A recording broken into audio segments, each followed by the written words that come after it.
Falaremos agora sobre o próximo modo de aquisição da propriedade imóvel, que é o achado de tesouro. Ele não tem relevância quase nenhuma nos dias atuais, mas, como conceito, a gente tem que dar uma olhada, né? E ele se aproxima muito dos casos anteriores. Eu vou recapitular agora os casos anteriores junto com o achado de tesouro, que diz o seguinte: são 3 artigos, né?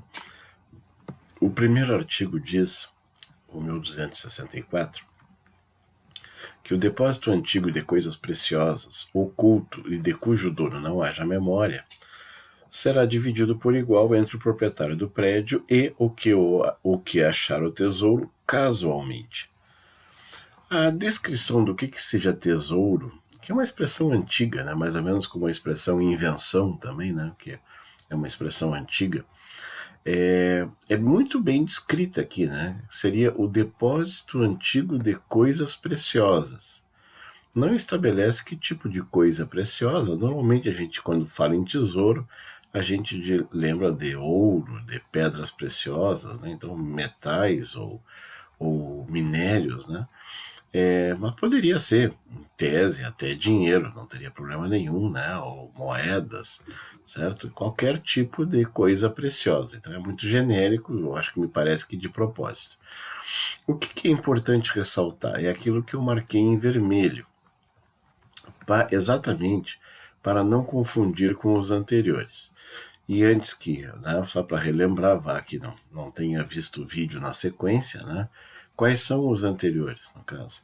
Nós temos a ocupação, né, que é o achado de coisas, né, o achado não, o assenhoreamento de coisas sem dono, e a descoberta, né, que é o achado de coisas perdidas. Pois muito bem, o achado de tesouro fica numa espécie de meio termo entre esses dois. Não é nem uma coisa sem dono e não é nem uma coisa perdida. Então fica nesse meio termo. Eu até já fiz uma questão em prova exatamente sobre isso. Estaria mais para a coisa perdida ou para a coisa sem dono, né? Coisa abandonada. Se a gente observar aqui então os conceitos, então vamos lá. Qual é o primeiro destaque em vermelho? A expressão antigo, né? Antigo exatamente para confirmar do cujo dono não haja memória. Então, por que tu não pode ter memória de quem seja o dono desse tesouro? Porque se tu tiver memória, vira descoberta. E se é descoberta, tu tem que devolver, segundo a lei.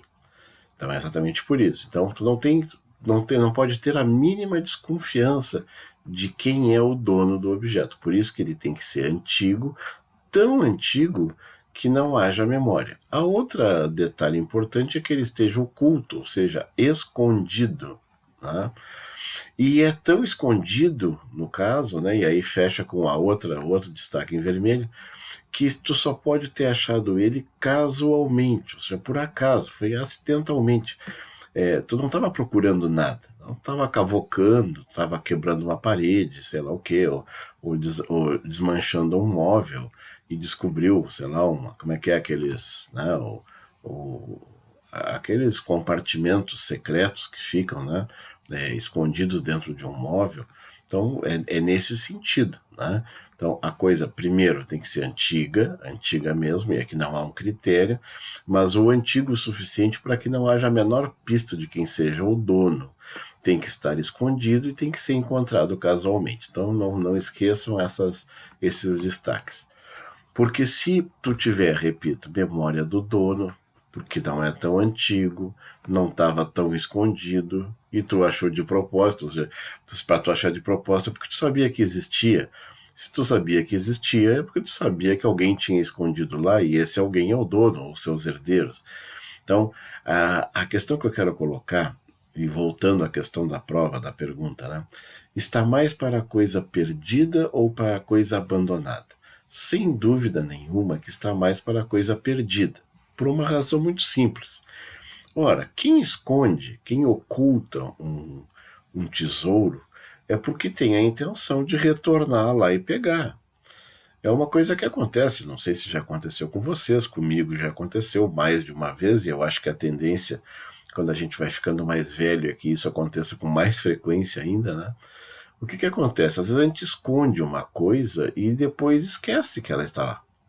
Né? Pode acontecer até com dinheiro, com joias, né? Com, sei lá o que, tu escondeu tão bem que tu mesmo não achou, né? É comum, eu não sei vocês, mas eu particularmente confesso que já aconteceu mais de uma vez. Aí depois lá, tu tá 2, 3 anos depois lá fuçando alguma coisa, tu acha aquilo que tu tinha escondido. Né? Nem lembrava mais onde é que estava. Essa é a essência, né, do tesouro. O tesouro é aquilo que alguém escondeu. Então a pessoa não botou fora. Não é uma coisa abandonada. Não é uma coisa sem dono. Quem oculta uma coisa, quem esconde uma coisa, tem a intenção de voltar lá.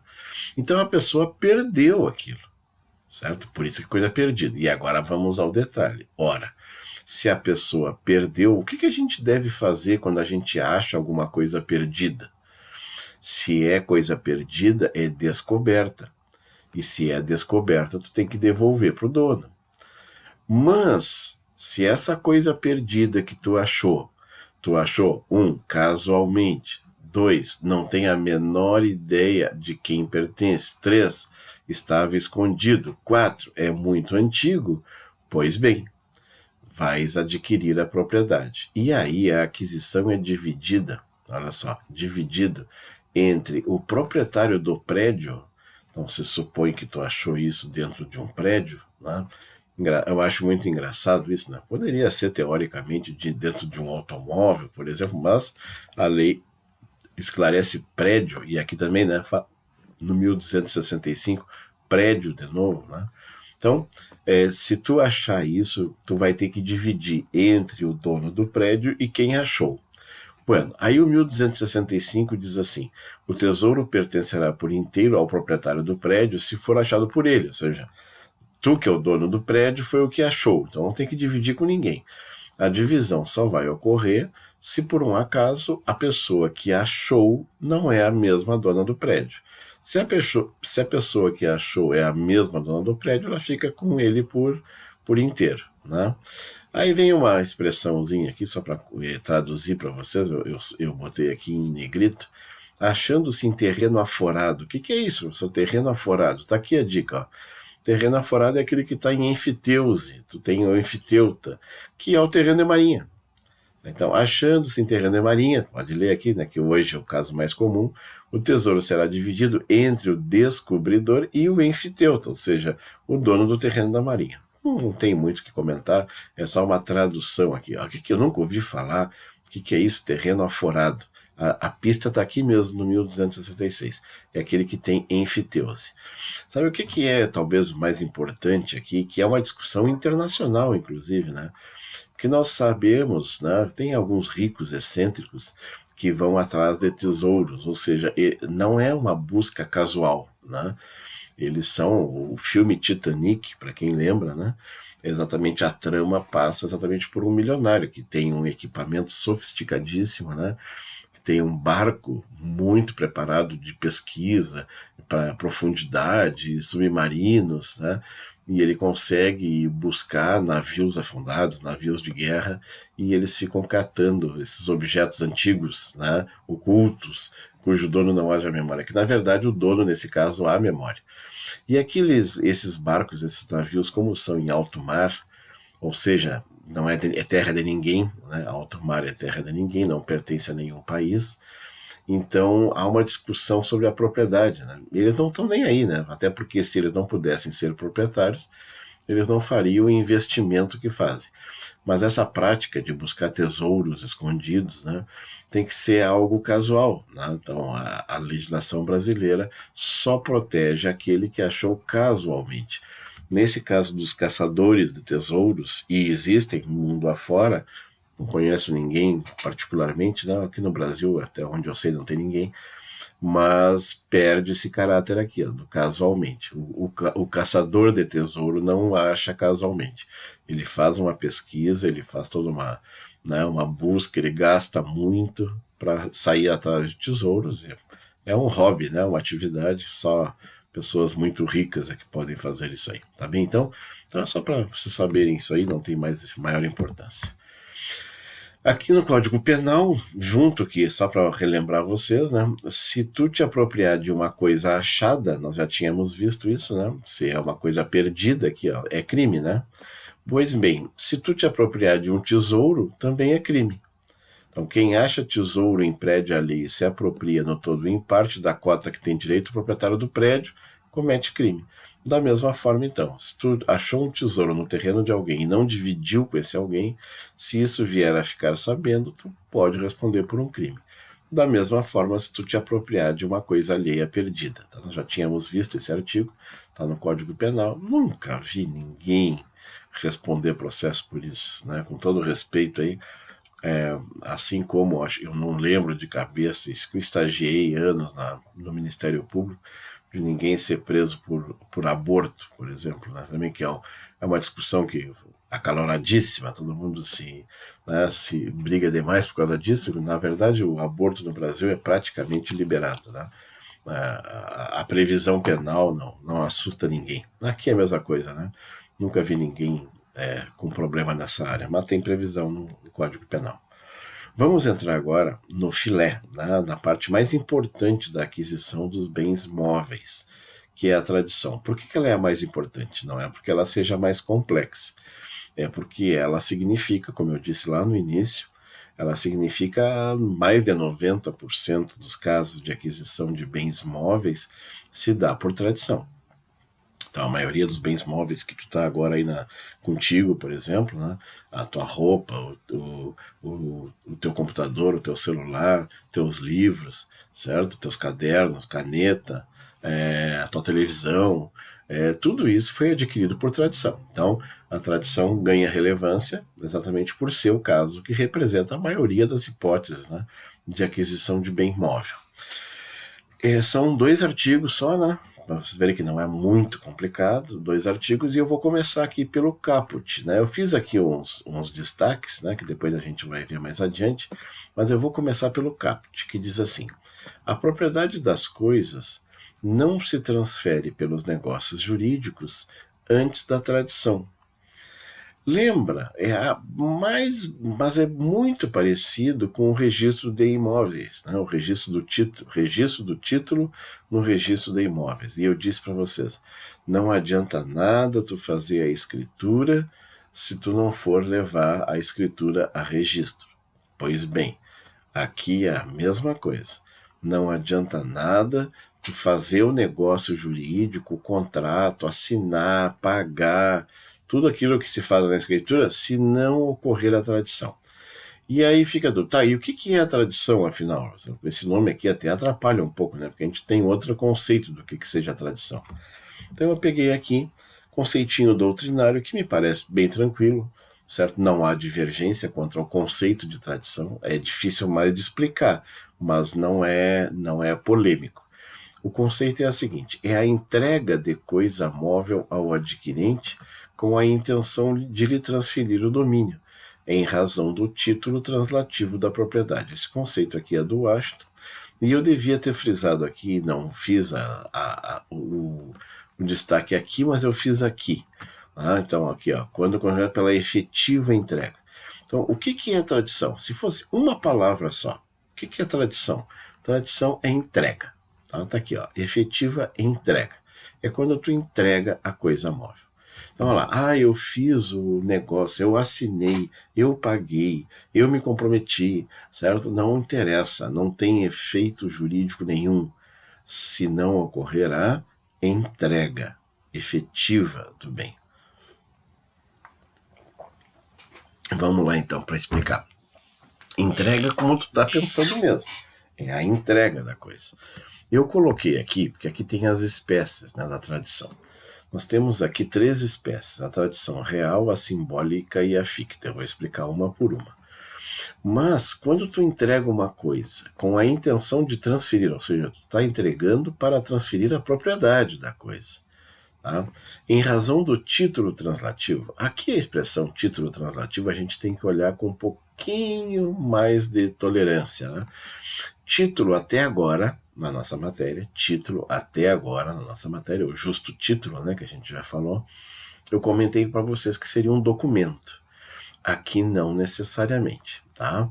O título translativo aqui pode ser um documento, como, por exemplo, pode ser uma nota fiscal.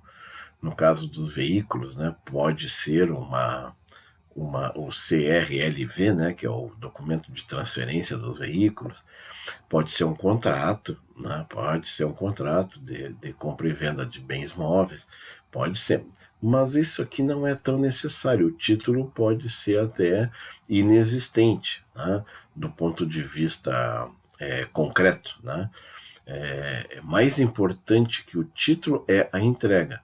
Mas a entrega seria decorrente do título, ou seja, eu quero transferir a propriedade para outro e eu entrego assim bem para o outro. Tá? É nesse sentido.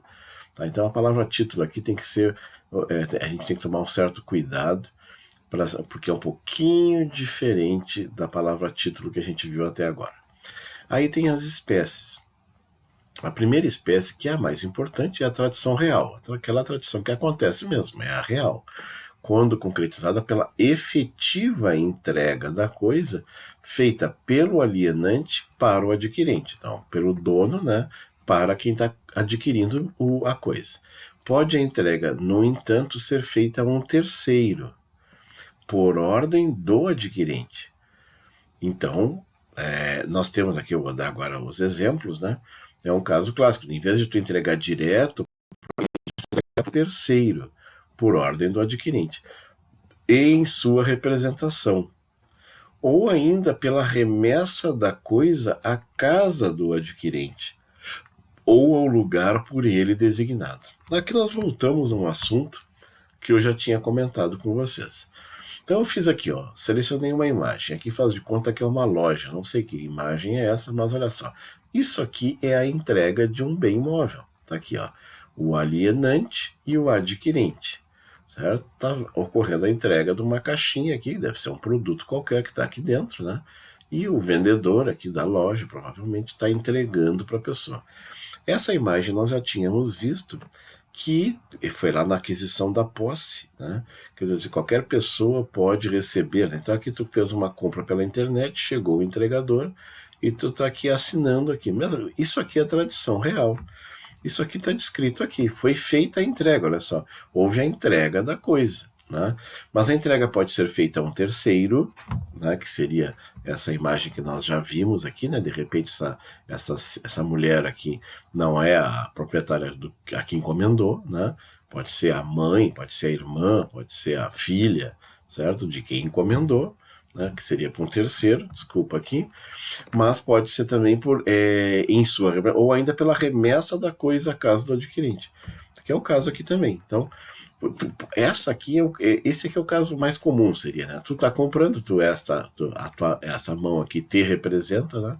Esse aqui é o vendedor, tá numa loja, por exemplo, tá comprando um objeto. Quando ele entrega, é aqui. Ah, professor, mas eu já paguei lá no caixa, né? E aí, professor, já não ocorreu a tradição? Não. Tu pagou no caixa, mas não recebeu o produto, tu não adquiriu. Não esquece do artigo aqui. A propriedade das coisas não se transfere pelos negócios. O fato de tu pagar aquela coisa antes de receber, não. Tu só adquire quando tu recebe. Por isso que é a entrega. Isso aqui, ó, isso aqui é tradição. Aqui é um exemplo que eu tinha falado que tu pode também receber via terceiro. O objeto foi mandado entregar na tua casa. Essa aqui é o exemplo, tá bem? Então, isso aqui é um caso de tradição real, que é o que a gente está vendo. Aí, o segundo caso aqui é a tradição simbólica, que diz quando traduzida por ato representativo da transferência da coisa. A entrega não é real. Olha só, a entrega não é real.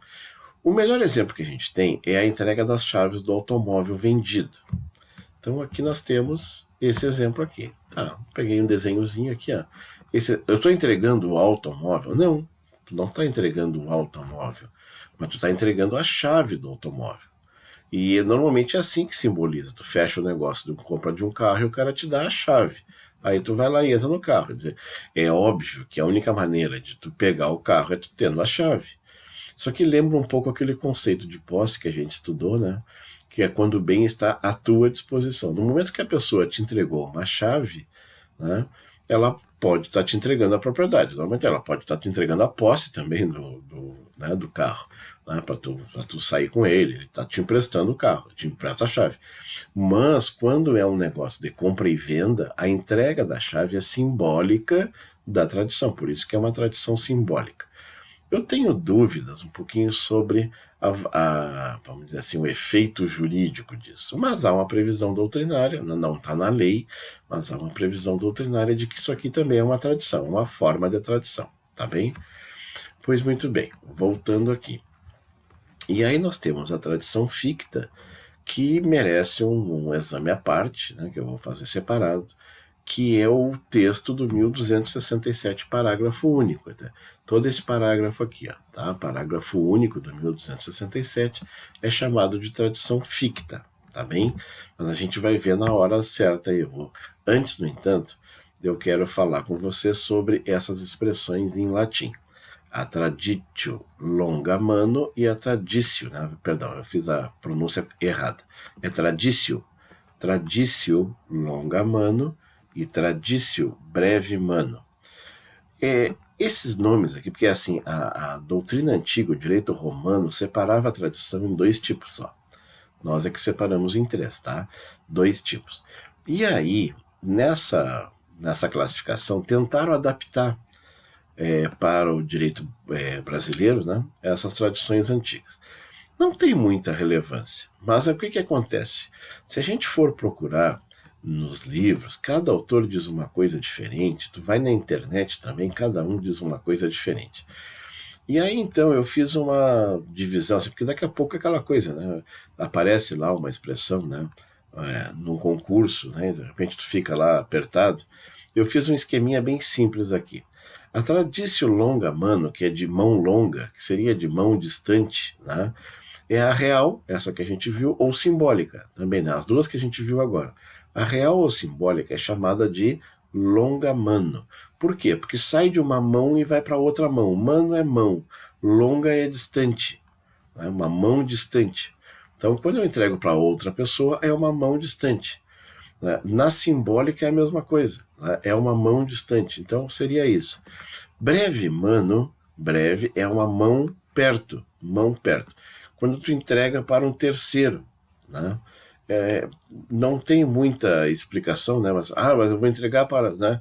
No entanto, se for feito a um terceiro, tá aqui, ó.